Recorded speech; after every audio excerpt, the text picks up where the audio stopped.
अस्सलाम वालेकुम दोस्तों, मेरा नाम डॉक्टर अली असगर है और आज की इस वीडियो में हम डिस्कस करने जा रहे हैं ह्यूमन स्केलेटन के टॉपिक को, जिसमें आज हम एक्सियल स्केलेटन को डिटेल में इस लेक्चर में डिस्कस करेंगे और इसके नेक्स्ट लेक्चर में हम अपेंडिकुलर स्केलेटन को डिस्कस करेंगे।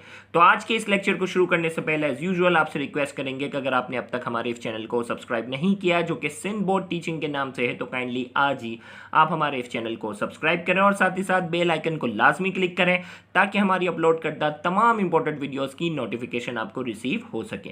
और अगर आप कंप्लीट कोर्स की तैयारी करना चाहते हैं तो मैं आपको सजेशन दूंगा कि आप हमारे रजिस्टर्ड ग्रुप का हिस्सा लाजमी बने। रजिस्टर्ड ग्रुप में आपको तमाम कोर्स की कंप्लीट कोर्स की तैयारी करवाई जाती है और साथ ही साथ ऑनलाइन टेस्ट भी कंडक्ट किए जाएंगे। तो रजिस्टर्ड ग्रुप का हिस्सा लाजमी बने कंप्लीट कोर्स के लिए। तो आइए हम स्टार्ट करते हैं human skeleton. Human skeleton is subdivided into two major division. दो मेजर डिवीजन में हमने ह्यूमन स्केलेटन को डिवाइड किया है। एक कहलाता है एक्सियल स्केलेटन और दूसरा कहलाता है अपेंडिकुलर स्केलेटन। एक्सियल स्केलेटन नाम से ही अंदाजा हो रहा है कि वो बोन्स जो हमारी बॉडी के सेंट्रल एक्सिस पर पाई जाती हैं। जैसे अगर यहाँ हमारी अगर बुक की मैं बात करूँ, बुक के अंदर जो डायग्राम बनी हुई है, ये जो स्केलेटन में हमारे सामने बना है, तो इसमें अगर हम देखें तो वो बोन जो हमारी बॉडी के सेंट्रल एक्सिस में पाई जाती हैं वो बोन मिलकर बनाती है एक्सियल स्केलेटन। एक्सियल का वर्ड जो है ये सेंट्रल एक्सिस से निकला है। तो एक्सियल स्केलेटन में आ जाता है स्कल, स्कल के साथ साथ जो है वो स्टेंडम आ जाता है, स्टेंडम के साथ साथ जो है ये वर्टिबल कॉलम आ जाता है, रीढ़ की हड्डी आ जाती है और साथ ही साथ आ जाता है रिब केज। क्या आ जाएगा? ये रिब केज जो है वो इसमें शामिल हो जाएगा। तो इन शॉर्ट स्कल, रिब केज और स्टेंडम और वर्टिबल कॉलम, ये तीनों हमारी जो है वो सेंट्रल एक्सिस पर पाई जाती हैं। ये एक्सियल स्केलेटन है। और वो बोन जो हमारे एक्सियल स्केलेटन, हमारे लिम्ब को एक्सियल स्केलेटन के साथ जोड़ती हैं, वो अपेंडिकुलर स्केलेटन कहलाएंगे। तो फिलहाल हम एक्सियल स्केलेटन को आज की इस वीडियो में डिटेल में डिस्कस करने जा रहे हैं, जिसमें स्कल है, वर्टिबल कॉलम है और रिब केज है। तो यहां हमने इसमें कहा human skeleton is subdivided into two major division, axial और अपेंडिकुलर। एक्सियल में the axial skeleton is on the central axis of the body.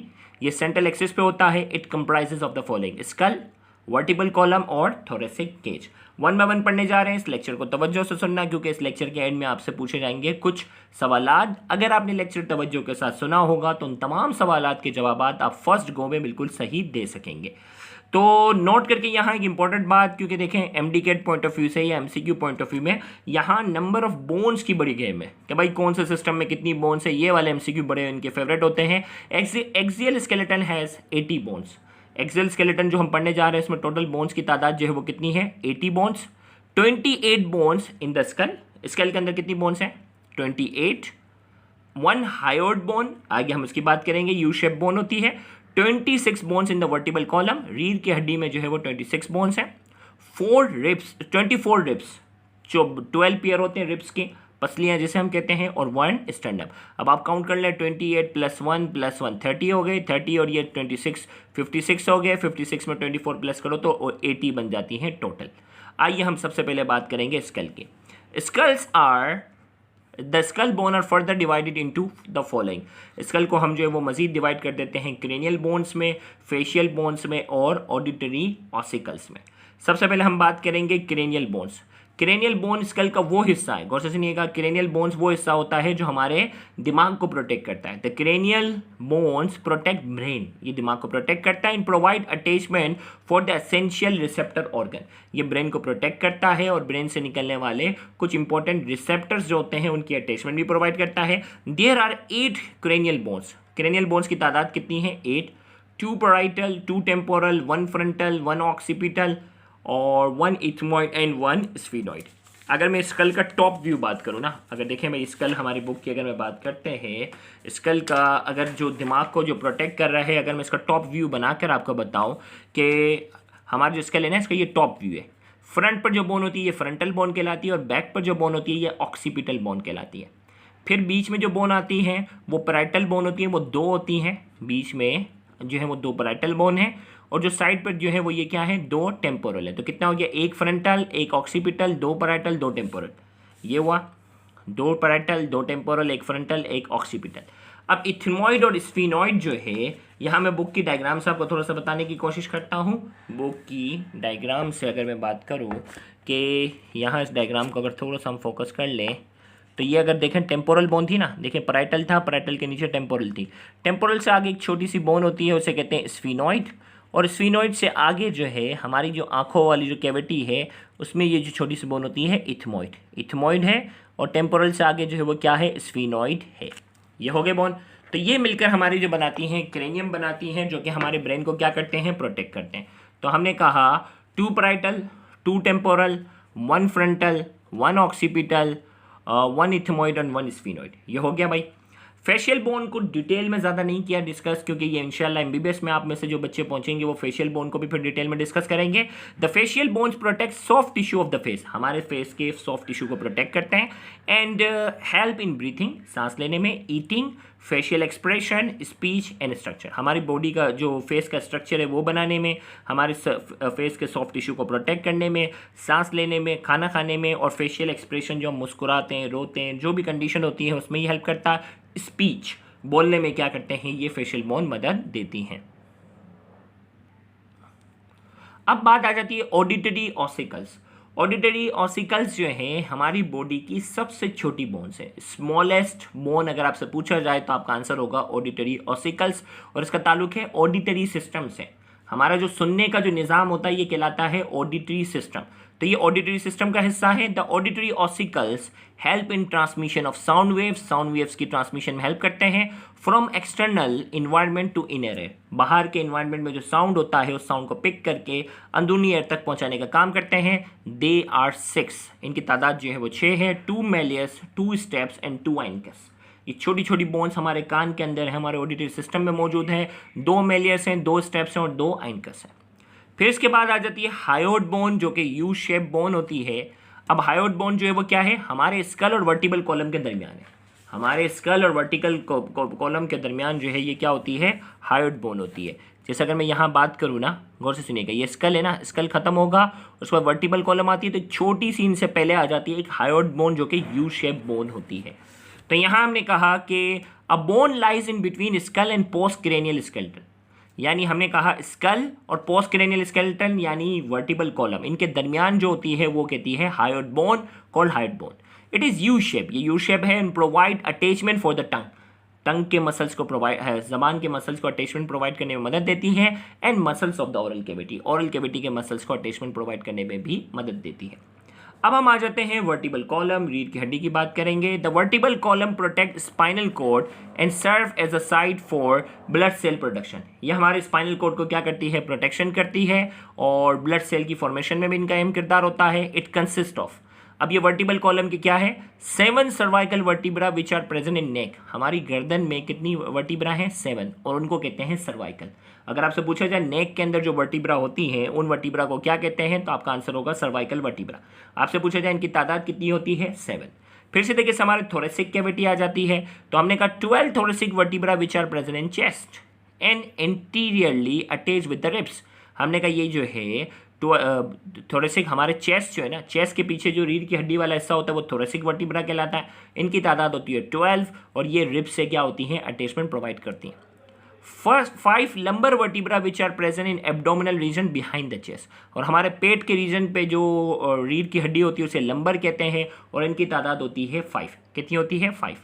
1 sacrum form by the, और कमर का जो नीचे वाला हिस्सा होता है वो सैक्रम कहलाता है, और 1 sacrum form by the fusion of 5 vertebra, 5 vertebra आपस में 5 वर्टिब्रा आगे जाके जो है वो फ्यूज हो जाती हैं। बच्चों के अंदर ये अलग अलग होती हैं, बड़ों में जाके ये फ्यूज हो जाती हैं और एक सैक्रम वर्टिब्रा बनाती हैं, जो कि हमारे कमर का निचला हिस्सा होता है। और बिल्कुल लास्ट में जिसे हम टेल बोन भी कहते हैं, 1 coccyx form by the fusion of 4 vertebra, 4 vertebra आपस में फ्यूज हो जाते हैं और क्या बनाती हैं, कॉक्सिक, जिसे हम कहते हैं टेल बोन भी हम कहते हैं। अब बुक के अंदर जो डायग्राम है वो इतनी खास क्लियर नहीं है, लेकिन बट मैं आपको ज़रूर यहाँ शो कर दूँ कि ये रीढ़ की हड्डी को इन्होंने यहाँ इस तरह जो है वो प्रेजेंट किया हुआ है, ताकि आप अपनी डायग्राम की उससे वाकिफ़ हो। ये देखें सर्वाइकल है, थोरेसिक है, ये लंबर है, ये एंटीरियर व्यू है, और लेटरल व्यू में अगर आप देखें तो ये हमारी रीढ़ की हड्डी जो होती है वो क्या होती है, थोड़ी सी कर्व होती है। तो सर्वाइकल गर्दन वाला हिस्सा है, ये सीने वाला हिस्सा, और ये क्या है, कमर वाला हिस्सा आ जाता है। तो कोई खास क्लियर नहीं है डायग्राम, अगर आप रियल में भी देखेंगे तो बिल्कुल ही मतलब इतनी क्लियर नहीं दी हुई बुक में। द रिब केज, अब रिब केज की बात करेंगे। The rib cage is form by ribs and sternum, हमारे जो रिब केज है, अगर यहाँ इस डायग्राम की अगर बात करूँ तो ये जो रिब केज है ये थोड़ा चलो फिर भी क्लियर दिया हुआ है इन्होंने, ये रिब केज जो है इसमें क्या ये सेंटर पे जो बोन नज़र आ रही है स्टर्नम है, ये क्या है, एक मिनट थोड़ा सा हम कैमरे को फोकस कर लेते हैं। ओके, सेंटर में जो बोन नज़र आ रही है स्टर्नम है और ये फिर साइड पे क्या है, रिब्स हैं। शुरुआत की जो 7 रिब्स हैं, गौर से सुनिएगा, शुरुआत की जो 7 पेयर है ना, 1 2 3 4 5 6 और 7, इन्हें कहते हैं ट्रू रिब्स। क्या कहते हैं, ट्रू रिब्स, क्योंकि ये स्टर्नम के साथ क्या होती हैं, डायरेक्ट अटैच होती हैं। फिर आखिरी की जो 5 रिब्स हैं ना, आखिरी की 5, 1 2 3 4 और 5, इनको हम कहते हैं फॉल्स रिब्स। क्या कहते हैं, 1 to 7 true ribs, 8 to 12 false ribs. और इन फॉल्स रिब्स में भी जो आखिरी की 2 होती हैं उन्हें कहते हैं फ्लोटिंग रिब्स। क्योंकि देखें फॉल्स रिब्स क्या, देखें ट्रू रिब्स वो थी जो स्टर्नम के साथ जो थी वो अटैच थी अपने अपने से, लेकिन जो फॉल्स रिब थी वो स्टर्नम के साथ डायरेक्ट अटैच नहीं है। 1 2 3 इनको अगर आप देखें तो ये क्या है, ऊपर वाली वर्टिब्रा, ऊपर वाली रिब्स के साथ क्या है, ये अटैच है, ये ऊपर वाली रिब्स के साथ अटैच है, स्टर्नम से उनका कोई डायरेक्ट कनेक्शन नहीं है, इसीलिए इनको फॉल्स कहते हैं। और नीचे वाले ये 5 है, 1 2 3 4 और 5, क्योंकि इनका स्टर्नम से ताल्लुक नहीं है, इनको हमने कह दिया फॉल्स। और इन 5 फॉल्स रिब्स में भी आखिरी की जो 2 है उन्हें कहते हैं फ्लोटिंग। क्योंकि फ्लोटिंग इसलिए कहते हैं कि पीछे तो वर्टिबल कॉलम के साथ वो अटैच है, लेकिन आगे वो किसी भी चीज़ के साथ अटैच नहीं है, इसीलिए हमने कह दिया फ्लोटिंग। फ्लोटिंग का मतलब है कि इनका आगे वाला हिस्सा किसी भी चीज़ के साथ अटैच नहीं है। तो यहाँ हमने कहा कि टोटल 12 पेयर्स ऑफ रिब्स है हमारे पास। शुरुआत के जो 7 पेयर हैं, शुरुआत के जो 7 पेयर्स हैं वो स्टर्नम के साथ डायरेक्ट अटैच होते हैं अपने अपने कार्टिलेज की मदद से, इसीलिए हम ट्रू रिब्स कहते हैं। आखिरी की 5 हैं वो फॉल्स कहलाती हैं, और 5 फॉल्स में भी आखिरी की 2 होती हैं वो फ्लोटिंग कहलाती हैं, क्योंकि पोस्टीरियरली वो वर्टिबल कॉलम के साथ अटैच है, लेकिन एंटीरियर एंड उनका फ्री होता है, इसीलिए इन्हें हम कहते हैं फ्लोटिंग रिब्स। तो यहाँ हम इसमें बात करते हैं, The rib cage is formed by ribs and sternum. Ribs और sternum से बनता है। Each rib is flat and curved. Her rib जो होती है वो flat होती है और curve होती है। Support the thoracic wall. Thoracic wall को support करती है and provide space for thoracic visceral organ. और जो है वो space provide करेगी। thoracic visceral organ में क्या है, दिल मौजूद है, हार्ट मौजूद है, लंग्स मौजूद है, इनको जो है वो सपोर्ट प्रोवाइड करेगी। Ribs are 12 pairs. कितने पेयर हैं, 12 पेयर्स। ट्रू रिब्स क्या है, first 7 pairs are directly attach with sternum by cartilage and are called true ribs. First 7 जो है उन्हें ट्रू रिब्स कहते हैं, क्योंकि वो अपने कार्टिलेज की मदद से स्टर्नम के साथ अटैच हैं। The remaining 5 pairs are called false ribs due to their attachment to the sternum. हमने कहा कि वो स्टर्नम के साथ अटैच नहीं होती, इसीलिए हम कहते हैं फॉल्स रिब। और फॉल्स रिब्स में भी हमने कहा floating ribs. Among the 5 pairs जो फॉल्स रिब्स हैं, there are last 2 pairs called floating ribs. उन 5 फॉल्स रिब्स में भी आखिरी वाली 2 को हम फ्लोटिंग कहते हैं, because these are not associated by means of common costal cartilage sternum and even other ribs pair, क्योंकि वो उनका पोस्टीरियर हिस्सा जो है वो वर्टिबल कॉलम के साथ अटैच होता है, और एंटीरियर हिस्से में ना इसका कोस्टल कार्टिलेज से ताल्लुक होता है, ना किसी और रिब्स से ताल्लुक होता है। एंटीरियर हिस्सा इसका बिल्कुल क्या होता है, फ्री होता है, इसीलिए हम इन्हें कहते हैं फ्लोटिंग रिब्स।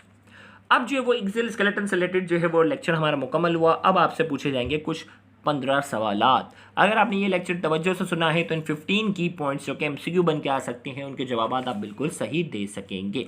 तो आइए की points of lecture 5।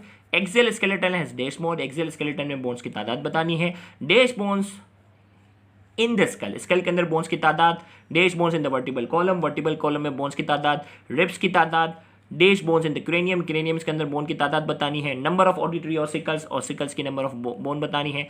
Dash bone provide attachment for the tongue and muscle of oral cavity and it is U shape. वो कौन सी बोन होती है जो टंग को अटैचमेंट प्रोवाइड करती है, ऑरल कैविटी के मसल्स को प्रोवाइड कर रही होती है, और इसकी शेप यू शेप होती है।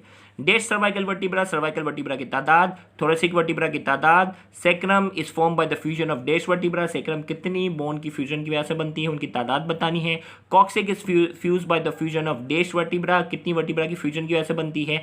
First 7 pair of ribs are called, first 7 pair जो रिब्स कहते हैं उनको क्या कहते हैं। लास्ट 2 पेयर्स को क्या कहते हैं, और लास्ट 5 पेयर्स को हम क्या कहते हैं, उनके नाम बताने हैं। ये टोटल 15 पॉइंट्स हैं जो कि एमसीक्यू की शक्ल में आ सकते हैं। उम्मीद करते हैं आज की ये लेक्चर इन्फॉर्मेटिव होगा। कमेंट सेक्शन में इन तमाम पॉइंट्स के जवाब आपने लाजमी देने हैं। Thank you very much. अल्लाह हाफ़िज़।